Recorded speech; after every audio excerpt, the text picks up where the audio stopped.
संत रविदास जी, जिन्हें रैदास या भगत रविदास के नाम से भी जाना जाता है, भक्ति आंदोलन के एक प्रमुख कवि संत थे। उनका जन्म उत्तर प्रदेश के वाराणसी के पास सीर गोवर्धनपुर गांव में हुआ था, जो अब श्री गुरु रविदास जन्म स्थान के रूप में जाना जाता है।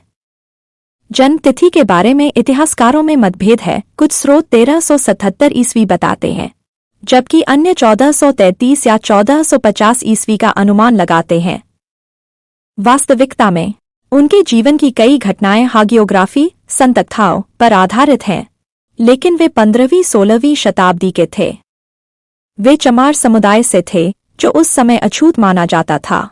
रविदास जी के पिता का नाम संतोखदास था, जो चमड़े का काम करते थे, यानी जूते बनाने का पेशा।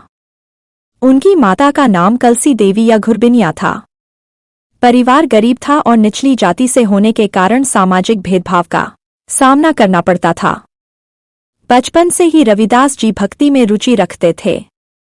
वे अपने पिता के पेशे में मदद करते थे, लेकिन मन से राम भक्ति में लीन रहते थे।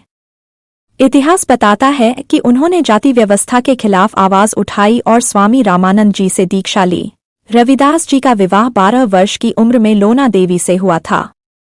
उनके एक पुत्र थे, जिनका नाम विजयदास था। परिवार के साथ रहते हुए भी वे भक्ति और सामाजिक सुधार में लगे रहे। उनके जीवन की ये वास्तविकताएं बताती हैं कि वे सांसारिक जिम्मेदारियों को निभाते हुए आध्यात्मिक मार्ग पर चले। रविदास जी की 41 रचनाएं शब्द सिखों के पवित्र ग्रंथ गुरु ग्रंथ साहिब में शामिल हैं। उनकी बानी में निर्गुण भक्ति, जाति भेद का विरोध और ईश्वर की एकता पर जोर है। उदाहरण के लिए उनका प्रसिद्ध शब्द बहुत जन्म बिछुरे थे माधो, इहू जन्मों तुम्हारे लेखे, जो अलगाव और मिलन की बात करता है।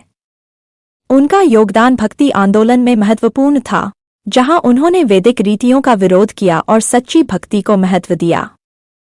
हिंदू परंपरा में उनकी रचनाएं पंचवाणी में भी हैं,